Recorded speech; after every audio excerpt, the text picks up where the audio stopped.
ಇನ್ನು CM ಸಿದ್ದರಾಮಯ್ಯರನ್ನ CM ಸೀಟ್ನಿಂದ ಇಳಿಸುವ ಯತ್ನ ಮಾಡಬೇಡಿ, ಸಿದ್ದರಾಮಯ್ಯರವರನ್ನ ಇಳಿಸುವ ಕೆಲಸಕ್ಕೆ ಕೈ ಹಾಕಿದ್ರೆ ಹುಷಾರಂತ ಈಗ ಕರ್ನಾಟಕದಲ್ಲಿ ಕಾಂಗ್ರೆಸ್ ಸರ್ಕಾರ ಇದೆ, ಇದು ನಿರ್ಣಯವಾಗಿರುತ್ತೆ.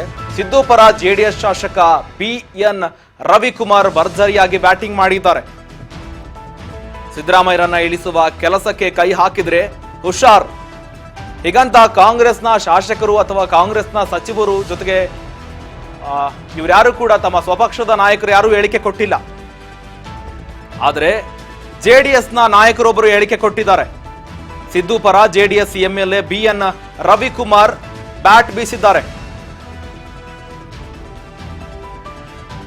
ನಾನು ಘಂಟಾಘೋಷವಾಗಿ ಹೇಳ್ತೇನೆ ಎಂದು ಶಾಸಕ ಈ ಬಗ್ಗೆ ಹೇಳಿಕೆ ಕೊಟ್ಟಿದ್ದಾರೆ. 2028ರವರೆಗೆ ಕೂಡ ಸಿದ್ದರಾಮಣ್ಣನೇ ಸಿಎಂ ಆಗಿರ್ತಾರೆ.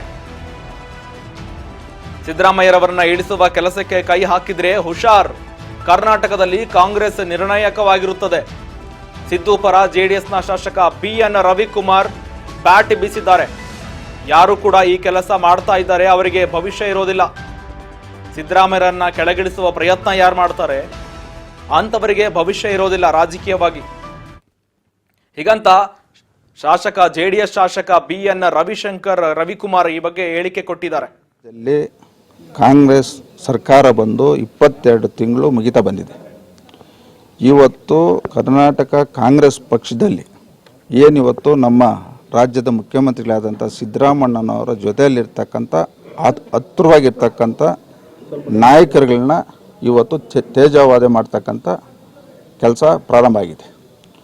ಇವತ್ತು ಕರ್ನಾಟಕ ರಾಜ್ಯದಲ್ಲಿ ಏನಾದರೂ ಸಿದ್ದರಾಮಣ್ಣವ್ರು ನಿಲ್ಲಿಸ್ಬೇಕಂತ ಏನಾದರೂ ಕಾಂಗ್ರೆಸ್ ಪಕ್ಷದಲ್ಲಿ ತೀರ್ಮಾನ ತಗೊಂಡ್ರೆ ಕಾಂಗ್ರೆಸ್ ಪಕ್ಷ ಈ ರಾಜ್ಯದಲ್ಲಿ ಇರೋದಿಲ್ಲ. ಇದನ್ನು ನಾನು ಘಂಟಾಘೋಷವಾಗಿ ಹೇಳ್ತೀನಿ. ಇವತ್ತು ಸಿದ್ದರಾಮಣ್ಣವರು ನನ್ನ ಪ್ರಕಾರ 2028 ತನಕ ಈ ರಾಜ್ಯದಲ್ಲಿ ಅವರೇ ಮುಖ್ಯಮಂತ್ರಿ ಆಗಿ ಇರ್ತಾರೆ. ಇವ್ರು ಯಾರೇ ಏನೇ ಕೆಲಸ ಮಾಡಿದರೂ ಸಹ ಅವ್ರ ಮೇಲೆ ಕುತಂತ್ರಗಳು ಇವತ್ತೇನು ಈ ರಾಜ್ಯದಲ್ಲಿ ನಡೀತಾ ಇದೆ. ಇವತ್ತು ಮೊನ್ನೆ ಸದನದಲ್ಲಿ ತಾವು ನೋಡಿದ್ದೀರಿ, ಹನಿ ಟ್ರ್ಯಾಪ್, ಇವೆಲ್ಲ ಒಳ್ಳೆಯದಲ್ಲ.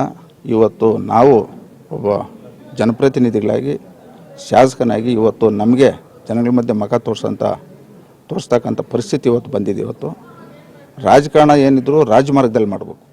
ಇವತ್ತು ಏನು ಈ ರಾಜ್ಯದ ಮುಖ್ಯಮಂತ್ರಿಗಳು